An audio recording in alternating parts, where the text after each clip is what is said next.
Hello, YouTube. Hey, Toofus, how you doing? Well, Toofus, baby, I know. It's raining out here anyway. It's all wet and nasty. But look, you the one that wants to go and begs to go every day. And if you don't want to go, I only can let you go out to potty, you know? If you shouldn't have crapped on the concrete right there at the gate, and maybe Larry would have had a different opinion of you, man. But you ripped your own pants there. Well, I shouldn't say you ripped your pants because you don't wear any, but you ruined your reputation, baby. Yeah. But look here, we're going to go out there and let you potty pretty soon. Daddy's got to go over here and finish this diagnosis on this 2006, I believe, Ford F-150. Anyway, I love you so much. Let me give you a kiss. No, I don't mind kissing my dog. Everybody says, that's nasty. I can think of a lot of other things that are nastier than that. Anyway, we finished draining the fuel out of it. And I put the fuel relay back in over here. By the way, that's your fuel relay. And right over here in slot number 1, 2, 3, 4, 5 up as a 20 amp fuse goes to your fuel pump.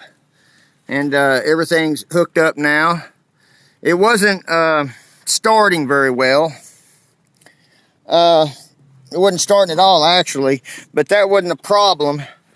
That was just what I had to diagnose and go for the fuel pump. But, you know, right here, lands alive. There's the radio plug right there that you're looking at, and these wires. See if I can see them. These wires right here is it happens to be that remote start system that people want to stick in their damn vehicles, that if it goes bad, it's not going to let you run the thing. So I got to tape all these wires up, and I unplugged the remote start system from the box. But it was hooked to it was a tied in line in link with they did use a factory. Well, I say they used a factory. They jimmied it up. No, they didn't either.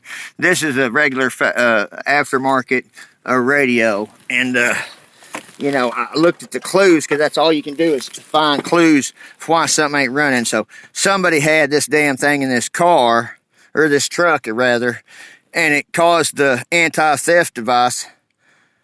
It blew the fuses, the 5 amp fuses that operates the PCM in there. So I found the blown fuse due to the crap radio that was stuck in there. I was gonna take a look at her and see if because that's an Alpine. Back in the day, that damn thing cost $400, $500, $600 when it first came out.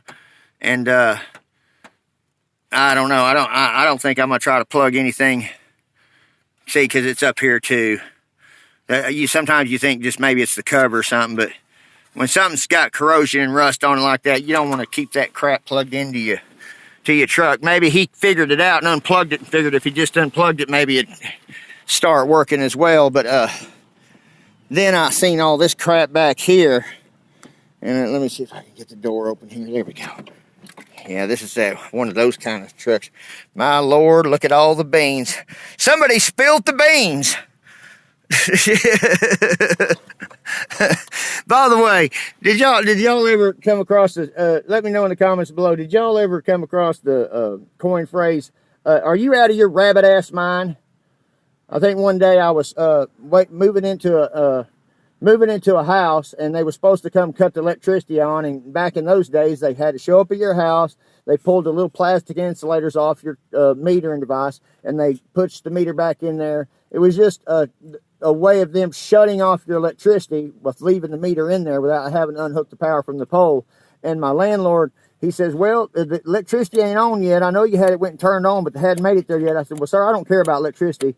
I'm going to make this work, man. And he goes, okay, well, if you don't mind, he says, how are you going to get electricity in the house? I said, I'm going to hook up a generator.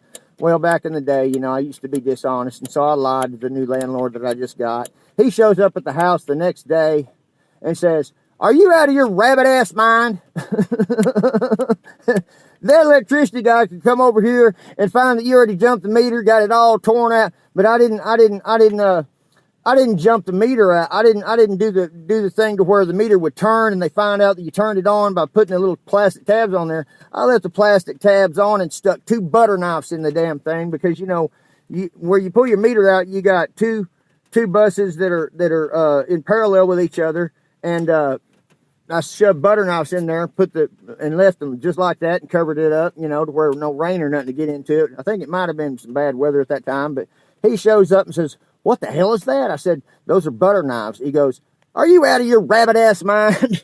Anyway, if y'all ever heard that rabbit-ass mind stuff, let me know. But anyways, so I started looking around at this, and I'd seen how careless the guy was running an amplifier in his truck, you know. And I'm not shaming anybody for liking the bump up in their trunk or their bass in their ride, and got a speaker. Probably had a big enough speaker in here to rattle the damn license plate shut, you know.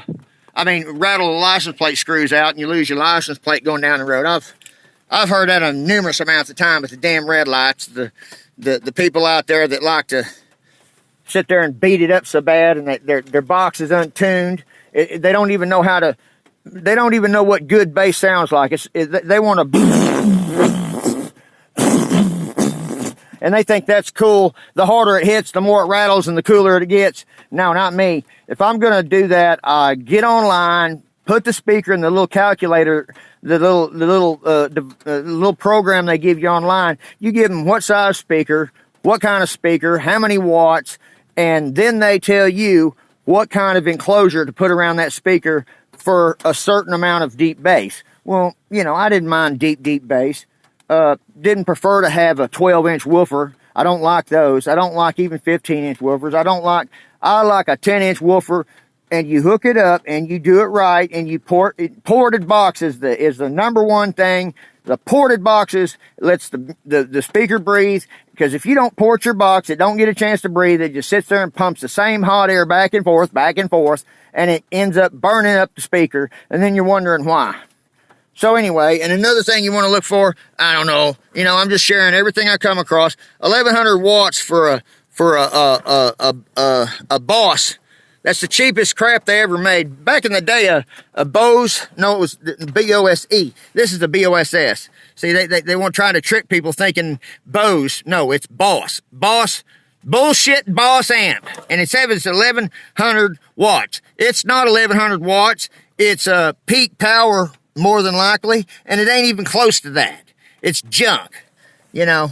So if you want to hook one of these up, you're not going to get no good noise out of an amp like this going to a bass speaker. You can hook these amps up and hook them to your speakers in your doors, change out all your speakers in your doors, but why go through all that damn mess and then burn some door speakers out if you don't have to, you know, go. I don't even think that he did that. He probably burned up all them speakers trying to hook that thing in. I only see a bass speaker in here. Anyway, let's see what's going on with. Look at there, running great. I pumped all the fuel out of it and found the blown fuses, and done with that. Now we need to button all these wires up, tape them up, bypass that remote start system that some jackass